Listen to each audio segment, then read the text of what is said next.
हरिः ओम् आपादमौलिपर्यन्तं गुरूणाम् आकृतिं स्मरेत् तेन विघ्नाः प्रणश्यन्ति सिद्धन्ति च मनोरथाः। श्रीगुरुभ्यो नमः। परमगुरुभ्यो नमः। श्रीमदानन्दतीर्थभगवत्पादाचार्यगुरुभ्यो नमः। मन्मनोभीष्टवरदं सर्वाभीष्टफलप्रदं पुरन्दरगुरुं वन्दे दासश्रेष्ठं दयानिधिं विद्याविनयसम्पन्नान् शान्तादिगुणबृंहितान् सत्शास्त्रप्रवचनासक्तान् इलिमिराद्यान् गुरून् भजे। पृथ्वीमण्डलमध्यस्थाः पूर्णबोधमतानुगाः वैष्णवाः विष्णुहृदयाः तान् नमस्ते गुरून् मम। हरिः ओम्। श्रीशापाहि ಶ್ರೀ ಪುರಂದರದಾಸರು ರಚಿಸಿದ ಅನಂತಕೋಟಿ ಬ್ರಹ್ಮಾಂಡ ನಾಯಕ ಎಂಬುದರಲ್ಲಿ ದ್ವಿತೀಯ ಭಾಗ ಭಗವಂತನ ರೂಪಚಿಂತನೆಯನ್ನು ನಡೆಸುತ್ತಿದ್ದವು. ಕಮಲನಾಭ ವೈಜಯಂತಿ ವನಮಾಲ ಶೋಭಿತ ಕೌಸ್ತುಭಭೂಷಿತ ಸುವರ್ಣವರ್ಣ ನವರತ್ನ ಕುಂಡಲಧಾರಿ ಕಸ್ತೂರಿ ಶ್ರೀಗಂಧಲೇಪನ ಗರುಡಾರೂಢ ಶೋಭಿತ ಕಾಮಧೇನು ಶ್ರೀವತ್ಸಲಾಂಛನ ಕಲ್ಪವೃಕ್ಷ ಚಿಂತಾಮಣಿ ಕ್ಷೀರಾಬ್ಧಿಶಾಯಿ ಶೇಷಶಾಯಿ ವಟಪತ್ರಶಾಯಿ ಖಗವಾಹನ ದೇಶಕಾಲ ಗುಣಾತೀತ ಎಂಬುದಾಗಿ 60ರಿಂದ 76 ತನಕ 16 ಷೋಡಶೋಪಚಾರದಂತೆ ನಿಲುವು ಭಂಗಿಯನ್ನು ಭಗವಂತ ರೂಪಚಿಂತನೆ ನಡೆಸಿದ್ದರು. ಪ್ರಸ್ತುತ 70ನೇದು ಕಲ್ಪವೃಕ್ಷ. ಕಲ್ಪವೃಕ್ಷ ಎಂಬತಕ್ಕಂಥದ್ದು ಭಗವಂತನ ನಿಂತ ರೂಪವನ್ನು ತಿಳಿಸುತ್ತಿದ್ದಾರೆ. ಸಾಧಾರಣವಾಗಿ ಕಲ್ಪವೃಕ್ಷ ಅಂದರೇನು ಅಂದರೆ ನಮಗೆ ಪ್ರಶ್ನೆ ಹಾಕಿಕೊಂಡಾಗ ತಕ್ಷಣದಲ್ಲೇ ಉತ್ತರ ಸಿಗುವುದು ಎಲ್ಲವೂ ವೃಕ್ಷ. ಅಟವ್ಯಂ ನಾರಸಿಂಹಶ್ಚ ಎಂಬುದಾಗಿ ಭಗವಂತನನ್ನು ಕಾಣಬೇಕು. ವೃಕ್ಷಗಳಿರತಕ್ಕಂಥದ್ದು ಅಡವಿಯಲ್ಲಿ, ಆ ವೃಕ್ಷದಲ್ಲಿ ಎಲ್ಲವೂ ವೃಕ್ಷಗಳು ನಿಂತಿರುತ್ತದೆ. ಭಗವಂತನೇ ಆ ರೂಪದಲ್ಲಿ ನಿಂತಿರುತ್ತಾನೆ ಅಂತ ನಾವು ಭಾವಿಸಬೇಕು. ಭಗವಂತನು ಸರ್ವವ್ಯಾಪ್ತನಾದ್ದರಿಂದ ವೃಕ್ಷರೂಪದಲ್ಲೂ ವೃಕ್ಷದಲ್ಲಿರ್ತಕ್ಕಂಥ ಜೀವರಿಗೆ ಆಶ್ರಯವಾಗಿ ಆ ವೃಕ್ಷದ ಆಕಾರವಾಗಿ ಭಗವಂತನು ಸ್ಥಾಪಿತವಾಗಿರುತ್ತಾನೆ ಎಂಬುದು ತಾತ್ಪರ್ಯ. ಆದ್ದರಿಂದ ಶ್ರೀ ಪುರಂದರದಾಸರು ಭಗವಂತನ ನಿಲುವ ಭಂಗಿಯನ್ನೇ ಇಲ್ಲಿ ನಮಗೆ ಸೂಚಿಸುತ್ತಾ ಇದ್ದಾರೆ. ಆದರೆ ಕೇವಲ ವೃಕ್ಷ ಎಂದಿಲ್ಲ, ಕಲ್ಪವೃಕ್ಷ ಅಂತ ಹೇಳಿದ್ದಾರೆ. ಆದ್ದರಿಂದ ನಾವು ಚಿಂತಿಸಬೇಕಾದ್ದು ಕಲ್ಪವೃಕ್ಷ ಅಂದರೇನು.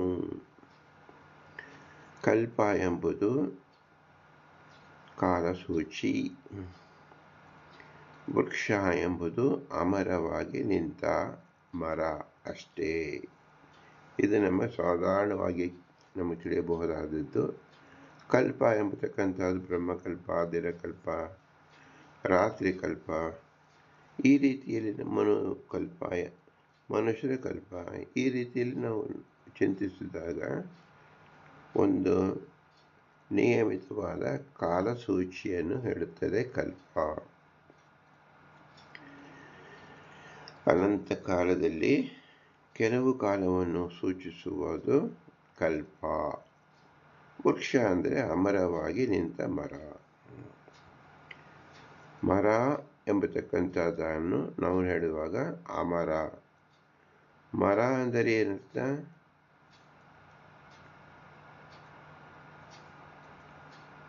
ಬಹಳ ವರ್ಷಗಳ ಕಾಲ ನಿಂತಿರ್ತಕ್ಕಂಥದ್ದು. ಆದರೆ ಜಗತ್ ವೃಕ್ಷ ಎಂಬತಕ್ಕಂಥದ್ದು ನಾವು ಚಿಂತಿಸಿದಾಗ ಅನಂತ ಕಾಲಕ್ಕೆ ಇರತಕ್ಕಂಥದ್ದು. ಅದರಲ್ಲಿರ್ತಕ್ಕಂಥ ಭಗವಂತ ಅಮರ. ಭಗವಂತ ನಿತ್ಯ, ಅವನಿಗೆ ಯಾವ ಕಾಲದ ಸೂಚೆ ಇಲ್ಲ. ಕಲ್ಪವೃಕ್ಷ ಅಂತ ಕೂಡಲೇ ಭಗವಂತನ ಕಾಲ ಕ್ಲುಪ್ತವೇನು ಎಂದು ಯಾವಾಗಲೂ ನಾವು ಚಿಂತಿಸಲೇಬಾರದು. ಭಗವಂತ ಕಾಲರೂಪಿ, ತಾನೇ ಕಾಲನಾಗಿದ್ದಾನೆ. ಆದ್ದರಿಂದ ಅವನಿಗೆ ಮತ್ತೊಂದು ಕಾಲ ಎಂಬತಕ್ಕಂಥ ನಿರ್ಬಂಧವಿಲ್ಲ. ಅವನ ಕಾಲವು ಸ್ತಬ್ಧವಾಗಿರುತ್ತದೆ. ಅಂದರೆ ಭಗವಂತ ಕಾಲದೊಳಗೆ ಇರುವಂತಹನು. ಕಾಲಕ್ಕೆ ಕಾಲನು ಭಗವಂತ. ಇಲ್ಲಿ ಕಲ್ಪ ವೃಕ್ಷ ಎಂಬತಕ್ಕಂಥದ್ದಲ್ಲಿ ಈ ಕಾಲವನ್ನು ಏಕೆ ಹೇಳಿದರು ಅಂದರೆ, ಅನಾದಿ ಅನಂತ ಕಾಲಕ್ಕೂ ನಾವು ಏನೇ ಶಬ್ದವನ್ನು, ಯಾವ ದೇಶವನ್ನು ಹೇಳಬೇಕಾದರೂ ಕಾಲ ಎಂಬತಕ್ಕಂಥದ್ದು ಖಡಾಖಂಡಿತವಾಗಿ ಸೇರಿಸಿಕೊಂಡೇ ಹೇಳಬೇಕಾದ್ದು. ಆದರೆ ಆ ದೇಶ ಮತ್ತು ಕಾಲ ಇದೇ ಭಗವಂತನ ರೂಪ ಎಂಬತಕ್ಕಂಥದ್ದು ನಾವು ಮರೆತು ಬಿಡ್ತಾ ಇದ್ದೇವೆ. ಇದು ಭಗವಂತನ ಲಕ್ಷಣ. ಆದರೆ ನಾವು ಅದನ್ನು ತಗೊಂಡು ಹೋಗಿ ಕಾಲಕ್ಕೆ ಹೇಳ್ತಾ ಇದ್ದೀವಿ, ಕಾಲಕ್ಕೆ ಅನುಮೋದಿಸ್ತಾ ಇದ್ದೀವಿ. ಅದು ಶ್ರೀ ಪುರಂದರದಾಸರು ಕಾಲಕ್ಕೆ ಮತ್ತು ಸಮಸ್ತ ದೇಶಕ್ಕೆ ಅನ್ವಯಿಸಿಕೊಳ್ಳಬೇಕು ಎಂದು ಸೂಚಿಸುವುದಕ್ಕೋಸ್ಕರವಾಗಿ ಕಲ್ಪವೃಕ್ಷ ಎಂದು ಹೇಳಿದ್ದಾರೆ. ವೃಕ್ಷ ಎಂಬತಕ್ಕಂಥದ್ದು ಒಂದು ಪರಿಮಿತವಾದ ದೇಶವನ್ನು ವ್ಯಾಪಿಸಿರುತ್ತೆ. ಕಾಲ ಎಂಬುದು ಅನಂತ ಕಾಲವನ್ನು ವ್ಯಾಪಿಸಿದೆ. ಭಗವಂತ ಅಣೋರಣೀಯನ್ ಮಹತೋಮಹಿಯಾನ್ ಎಂಬತಕ್ಕಂಥದ್ದು ನಾವು ಇಲ್ಲಿ ಕಲ್ಪದಿಂದಲೂ ಕಾಲ ಸೂಚನೆಯಿಂದಲೂ ಮಹತ್ತೆಂದು, ವೃಕ್ಷ ಎಂಬುದು ಅಣು ಅಂದರೆ ಕೆಲವು ದೇಶವನ್ನು ಮಾತ್ರ ವ್ಯಾಪಿಸಿರುವುದರಿಂದ ಒಂದು ವೃಕ್ಷವನ್ನು ಹೇಳಿದಾಗ, ಜಗದ್ವೃಕ್ಷ ಅಂತ ಹೇಳಿದಾಗ ಅನಂತ ಜಗತ್ತಿಗೆ ನಾಯಕನಾದ್ದರಿಂದ ಪ್ರವಾಹತೋ ನಿತ್ಯ ರೂಪವಾಗಿ ಅದು ಸಹ ಕಾಲ ಸಂಬಂಧಿಯಾಗಿ ವೃಕ್ಷದ ಚಿಂತನೆಯನ್ನು ನಾವು ಮಾಡಬೇಕು. ಕಲ್ಪವೃಕ್ಷ ಎಂಬತಕ್ಕಂಥದ್ದು ಅಗಾಧವಾದ ಚಿಂತನೆಯಾಗುತ್ತದೆ. ಭಗವಂತ ವೃಕ್ಷ ರೂಪವಾಗಿ ಅನಾದಿ ಅನಂತ ಕಾಲಕ್ಕೂ ಇರುವವ. ಆದರೂ ನಮ್ಮ ತಿಳುವಳಿಕೆಗೆ ಕಲ್ಪ ಹೇಳಿರುವುದು ಬ್ರಹ್ಮಕಲ್ಪ ಎಂಬುದು ನಾವು ಓದಿ ತಿಳಿಯುವ ಬಹುದೊಡ್ಡ ಕಾಲಮಾನ. ಬ್ರಹ್ಮದೇವರ 100 ವರ್ಷ ಬ್ರಹ್ಮಕಲ್ಪ ಎನ್ನುತ್ತೇವೆ. ಇದು ನಮಗೆ ಅನಂತ ಕೋಟಿ ವರ್ಷಗಳು. ಇಂತಹ ಅನಂತ ಕೋಟಿ ಬ್ರಹ್ಮಾಂಡದ ಕಾಲ ಭಗವಂತನಿಗೆ ಒಂದು ಕಣ್ಣಿನ ರೆಪ್ಪೆ ಅಲ್ಲಾಡಿಸುವ ಕಾಲವೂ ಅಲ್ಲ, ಇನ್ನೂ ಅಲ್ಪವಾದದ್ದು. ಇದು ನಗಣ್ಯ ಎಂಬ ಅರ್ಥದಲ್ಲಿ ಹೇಳಿರುವುದು. ಭಗವಂತನೇ ಕಾಲ ಸ್ವರೂಪನಾದ್ದರಿಂದ ಕಾಲವೂ ಅನಂತವಾಗಿದೆ. ಅನಂತ ಕಾಲ ಪ್ರವಾಹದಲ್ಲಿ ಒಂದು ಪ್ರವಾಹವನ್ನು ಚಿಂತಿಸುವಂತೆ ಭಗವಂತನಿಗೆ ಕಾಲ ಗಣನೆ ಮಾತ್ರವೇ. ಕಾಲವೇ ಅಲ್ಲ ಅಂದಿದ್ದರೆ ಮಾಯಾವತಿ ಬ್ರಹ್ಮನಂತೆ ಆಗುವುದು. ಅದಕ್ಕಾಗಿ ಅಲ್ಪತ್ವ ಶಬ್ದದ ಬಳಕೆಯಾಗಿದೆ. ಭಗವಂತ ಸಚ್ಚಿದಾನಂದ ರೂಪ. ಈ ಯಾವ ಪದಾರ್ಥವನ್ನು ನಾವು ತಿಳಿದುಕೊಳ್ಳಬೇಕಾದರೆ ದೇಶ ಮತ್ತು ಕಾಲದ ಪರಿಮಿತಿಯೊಳಗಡೆ ನಾವು ತಿಳಿಬೇಕು. ಈ ಪರಿಮಿತಿ ಎಂಬತಕ್ಕಂಥದ್ದು ನಮ್ಮ ತಿಳುವಳಿಕೆಗೆ ಮಾತ್ರ. ಭಗವಂತ ಈ ಪರಿಮಿತಿ ಎಂಬತಕ್ಕಂಥದ್ದವನಿಗೆ ಬಂಧಕವಲ್ಲ. ಕಾಲದ ರೂಪ ಭಗವಂತ, ದೇಶದ ರೂಪ ಭಗವಂತ. ಯಾವಾಗ ನಾವು ವ್ಯವಹಾರ ಮಾಡುತ್ತೇವೆಯೋ ಭಗವಂತನ ಒಂದು ಕಾಲದಲ್ಲಿ ಭಗವಂತ ಒಂದು ರೂಪದಲ್ಲಿ ನೋಡುವಾಗ, ನಮ್ಮ ಬುದ್ಧಿಗೆ ಸಿಲುಕುವಂತೆ ನೋಡುವಾಗ, ಅದನ್ನು ಪುರಂದರದಾಸರು ಕಲ್ಪವೃಕ್ಷ ಎಂಬ ಶಬ್ದದಿಂದ, ಎಂಬ ರೂಪದಿಂದ, ಎಂಬ ನಾಮದಿಂದ, ಎಂಬ ಕ್ರಿಯೆಯಿಂದ ತೋರಿಸ್ತಾ ಇದ್ದಾರೆ ಎಂದು ನಾವು ತಿಳಿಯಬೇಕು. ಭಗವಂತ ಕಲ್ಪವೃಕ್ಷ ಹೇಗೆ ಅಂದರೆ, ವೃಕ್ಷದಲ್ಲಿ ಕೋಟ್ಯಾಂತರ ಎಲೆಗಳು ಇರುವುದು, ಅದೇ ಬ್ರಹ್ಮಕಲ್ಪಗಳು. ಒಂದು ಬನ್ನಿ ವೃಕ್ಷ, ಹುಣಸೆ ಮರ, ಆಲದ ಮರ, ಹೀಗೆ ನಾವು ಯಾವುದೇ ಒಂದು ಮರವನ್ನು ನಾವು ನೋಡಿದಾಗ ಅದರಲ್ಲಿ ಎಷ್ಟು ಎಲೆಗಳು ಹುಟ್ಟಿದವು, ಎಷ್ಟು ನಾಶವಾದವು, ಎಷ್ಟು ಮತ್ತೆ ಪ್ರತಿ ವರ್ಷವೂ ಬೆಳೆಯುತ್ತಾ ಇದೆ, ಹೀಗೆ ಹೇಳಿದಾಗ ಯಾವುದೇ ಒಂದು ಮರಕ್ಕೆ ಎಷ್ಟು ಎಲೆಗಳನ್ನು ನಾವು ಚಿಂತಿಸಬಹುದು. ಅನಂತ ಸಂಖ್ಯೆಯಲ್ಲಿ ಇರುತ್ತದೆ. ಇದು ಯಾತಕ್ಕೋಸ್ಕರವಾಗಿ ಅಂದರೆ, ಇವು ಒಬ್ಬ ವ್ಯಕ್ತಿಯ 100 ವರ್ಷದಲ್ಲಿ ಪ್ರತಿ ವರ್ಷವೂ ಎಲೆಗಳು ಅರಳುತ್ತದೆ, ಬೆಳೆಯುತ್ತದೆ ಮತ್ತು ಬೀಳುತ್ತದೆ, ಮತ್ತೆ ಅರಳುತ್ತದೆ. ಹೀಗೆ ಬೆಳೀತಾ ಹೋದಾಗ ನಮ್ಮ 100 ವರ್ಷವೂ ಸಾಲದು, ಬ್ರಹ್ಮದೇವರ 100 ವರ್ಷವೂ ಸಾಲದು. ಯಾಕೆ ಅಂದರೆ, ಎಲ್ಲದಕ್ಕೂ ಮೀರಿದ್ದು ಜಗತ್ ವೃಕ್ಷ ಭಗವಂತ ಎಂಬತಕ್ಕ ಕಲ್ಪವೃಕ್ಷ. ಇಷ್ಟು ಅಗಾಧವಾದ ಚಿಂತನೆ ಕಲ್ಪವೃಕ್ಷದಲ್ಲಿ ನಮ್ಮ ಬುದ್ಧಿಗೆ ಹೇಗೆ ತಿಳ್ಕೊಳ್ಳೋದು? ಕಲ್ಪವೃಕ್ಷ ಅಂತ ಶಬ್ದ ಮಾತ್ರ ನಾವು ತಿಳಿತಾ ಇದ್ದೀವಿ. ವೃಕ್ಷದಲ್ಲಿ ಕೋಟ್ಯಾಂತರ ಎಲೆಗಳು ಇದೆ, ಕೋಟ್ಯಾಂತರ ಬೀಜಗಳಿದೆ, ಹಣ್ಣಿದೆ, ಕೊಂಬೆ ಇದೆ, ಎಲ್ಲವೂ ಇದೆ. ಇದಾವುದೂ ನಾವು ಲೆಕ್ಕ ಮಾಡಲು ಬರುವುದಿಲ್ಲ. ಆದರೆ ಇದೆಲ್ಲವೂ ಭಗವಂತನ ರೂಪಗಳು. ಭಗವಂತ ಇದರಲ್ಲಿ ಇದ್ದನು ಅಂತ ಹೇಳಿದಾಗ ಇದೆಲ್ಲರ ಅರಿವು ಭಗವಂತನಿಗೆ ಇದೆ ಎಂಬುದನ್ನು ನಾವು ತಿಳ್ಕೊಳ್ಳಬಹುದು. ನಾವು ಯಾವುದೇ ಕಲ್ಪ ಹೇಳಿದರೂ ಸಹ ಅದು ಹುಟ್ಟಿದ್ರಿಂದ ಅದಕ್ಕೆ ಒಂದು ಅಂತ್ಯ ಅನಿಸುತ್ತದೆ. ಪ್ರತಿ ವರ್ಷದಲ್ಲಿ ಹಳೆ ಎಲೆ ಬಿದ್ದು ಹೊಸ ಎಲೆ ಚಿಗುರುವುದು, ಹಾಗೆ ಹೇಳಿದರೂ ಸಮಾಪ್ತಿ ಇದೆ ಎಂದಾಗುವುದು. ಆದ್ದರಿಂದ ಕಲ್ಪವೃಕ್ಷ ಎಂದಿರುವುದು ಇಲ್ಲಿ ಭಗವಂತನಿಗೂ ಕಾಲಕ್ಕೂ ಅಭೇದ ಹೇಳಿದಂತೆ, ಅಂದರೆ ಅವನೇ ವೃಕ್ಷರೂಪನಾಗಿದ್ದಾನೆ ಎಂದು ತಿಳಿಯಬೇಕು. ಬ್ರಹ್ಮಕಲ್ಪಗಳು ಎಲೆಗಳಂತೆ ಹುಟ್ಟಿ ಸಾಯುವಂಥದ್ದು. ಒಂದು ವೃಕ್ಷದಲ್ಲಿ ಅನಂತ ಎಲೆಗಳು ಇರುತ್ತೆ, ಆದರೆ ವೃಕ್ಷ ಎಂದಿಗೂ ನಾಶವಾಗದೇ ಇರುವಂತಹದ್ದು ಎಂದರ್ಥ. ಹೀಗಾಗಿ ಅನಂತ ಬ್ರಹ್ಮಾಂಡ ನಾಯಕ ಎಂಬ ಮೊದಲನೇ ಗದ್ಯ ಇಲ್ಲಿ ನಾವು ಜ್ಞಾಪಿಸಿಕೊಳ್ಳಬಹುದಾಗಿದೆ. ಕಾಲನಿಯಾಮಕ ಹಾಗೂ ಕಾಲಮೂರ್ತಿ ಇದು ನಮ್ಮ ಭಗವಂತ. ಅದನ್ನು ಕಲ್ಪವೃಕ್ಷ ಎಂದು ಕರೆದಿದ್ದಾರೆ.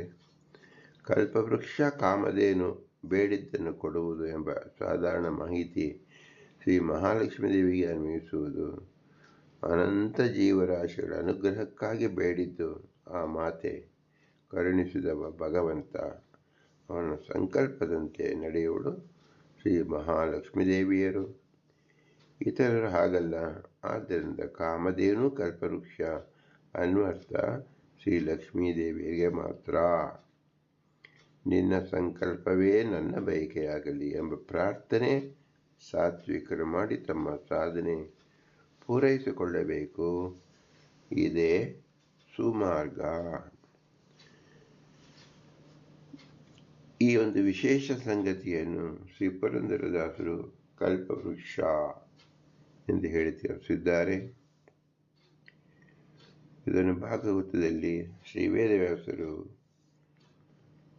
ಪ್ರತಿಯೊಂದು ವೃಕ್ಷದಲ್ಲಿ ನೆಲೆಸಿರತಕ್ಕಂಥ ಭಗವಂತನ ರೂಪವನ್ನು ಅದರ ಶಬ್ದದ ಮೂಲಕವೂ ವೇದವ್ಯಾಸರು ತಮ್ಮ ಮಗನನ್ನು ಹುಡುಕಿ ಹೋಗುವ ಸಮಯದಲ್ಲಿ ಆ ಶಬ್ದದಿಂದ, ಆ ಮರದಿಂದ ಬರತಕ್ಕಂಥ ಶಬ್ದವೇ ಭಗವಂತನನ್ನು ನೆನಪಿಸುತ್ತಿತ್ತು. ಕೇಳುತ್ತಿತ್ತು, ತೋರುತ್ತಿತ್ತು ಎಂಬುದಾಗಿ ನಮಗೆ ವಿವರಣೆ ಇದೆ. ನಾವು ಎಲ್ಲೇ ನೋಡಿದರೂ ಯಾವುದೇ ಜ್ಞಾನಿಗಳು ಒಂದು ಮರದ ಕೆಳಗೆ ಕುಳಿತುಕೊಳ್ಳುತ್ತಾರೆ ಎಂಬುದನ್ನು ನಾವು ನೋಡುತ್ತೇವೆ. ಮರ ಎಂಬತಕ್ಕಂಥದ್ದು ಭೌತಿಕವಾದ ಮರವಲ್ಲ, ಭಗವಂತನೇ ಮರದ ರೂಪದಲ್ಲಿ ಇರತಕ್ಕಂಥವನು ಅಂತ ಅರ್ಥ. ಅದೇ ಬುದ್ಧಗಯಾದಲ್ಲಿ ನಾವು ನೋಡಬಹುದು, ಗಯಾ ಕ್ಷೇತ್ರದಲ್ಲಿ ನೋಡಬಹುದು.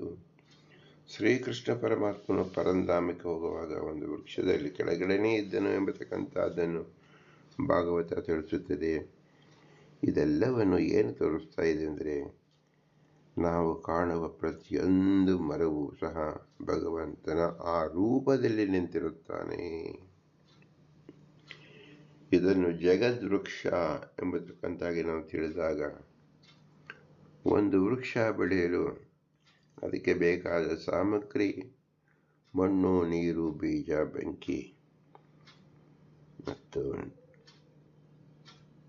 ಸೂರ್ಯನ ಪ್ರಕಾಶ, ಚಂದ್ರನ ತಂಪು, ಇವೆಲ್ಲವೂ ಸಹ ಪಂಚಭೂತ ರೂಪದಲ್ಲಿ, ಪ್ರಕೃತಿ ರೂಪದಲ್ಲಿ, ಪ್ರಕೃತಿ ಮಾತೆಯು ಈ ಎಲ್ಲ ರೂಪದಲ್ಲಿ ತಾನಿಗಳು ಅವಳು ವೃಕ್ಷವನ್ನು ಪೋಷಿಸುತ್ತಾಳೆ. ಯಾಕೆ ಪೋಷಿಸುತ್ತಾಳೆ? ಭಗವಂತ ಆ ರೂಪದಲ್ಲಿ ಇರುವುದರಿಂದ ಲಕ್ಷ್ಮಿ ಭಗವಂತನ ಸೇವೆ ಮಾಡುತ್ತಾಳೆ ಎಂದರ್ಥ. ಒಂದು ಮಳೆಗೆ ನೀರು ಹೋಯಿತು, ಮಳೆಗೆ ನೀರು ಬಿತ್ತು ಅಂದರೆ ನಾವು ಮಳೆ ಬಂತು ಅಂತ ಅಂದುಕೊಳ್ಳುತ್ತೇವೆ.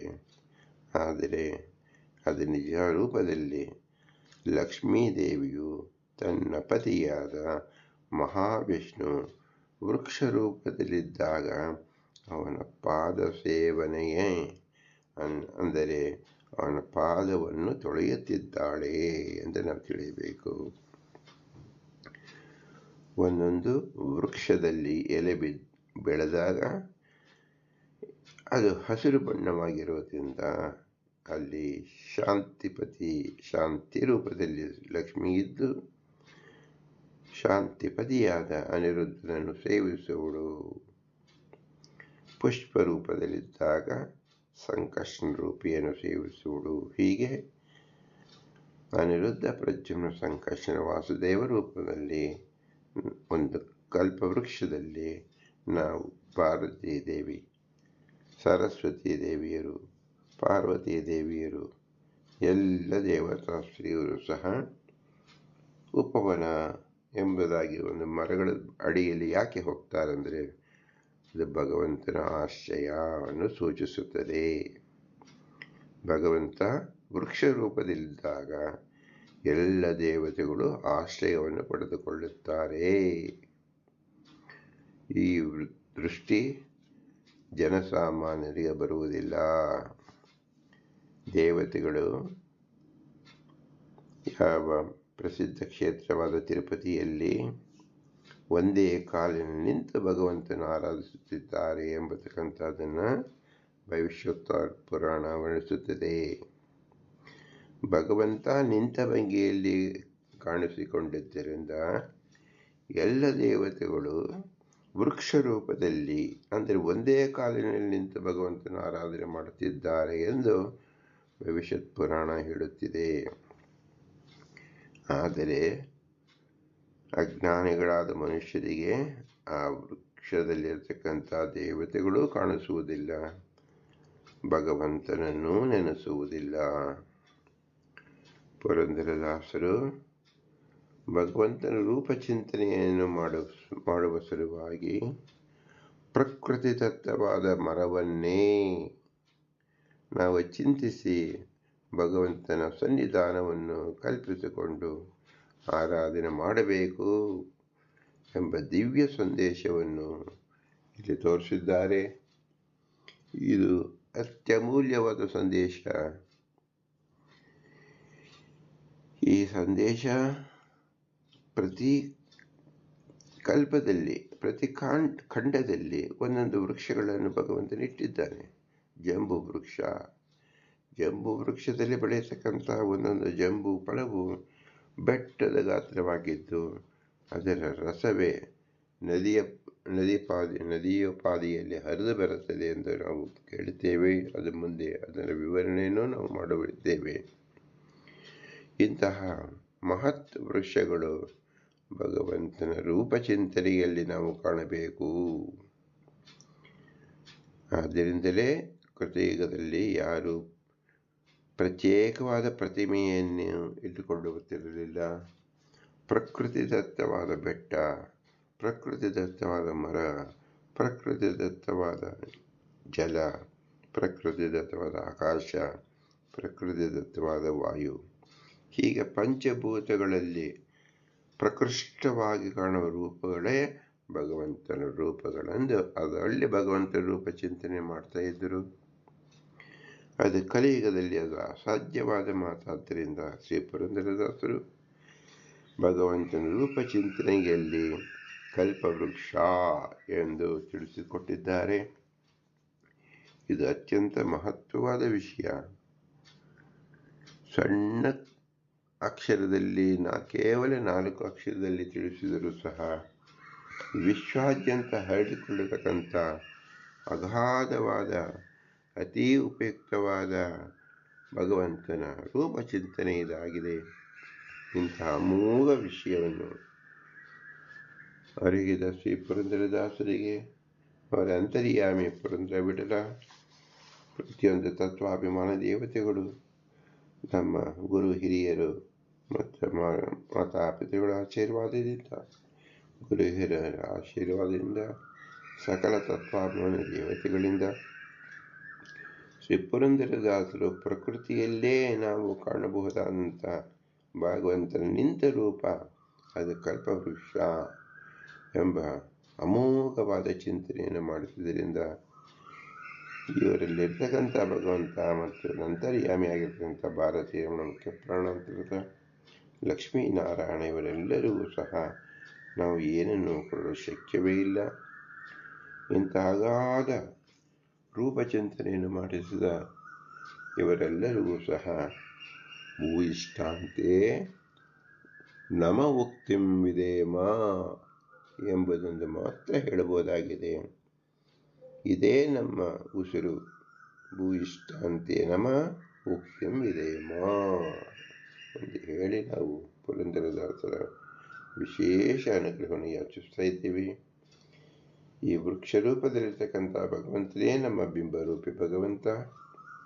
ಇದರ ಅರಿವು ನಮಗೆ ಮಾಡಿಸಿಕೊಳ್ಳಲಿ ಎಂದು ಬೇಡುತ್ತಾ ವಿನಮ್ರಿಸೋಣ. ಭಾರತೀಯರ ಮುಖ್ಯ ಪ್ರಾಣಾಂತರ್ಗತ ಶ್ರೀಕೃಷ್ಣಾರ್ಪಣಮಸ್ತು. ಹರಿ ಓಂ, ಹರಿ ಓಂ, ಹರಿ ಓಂ.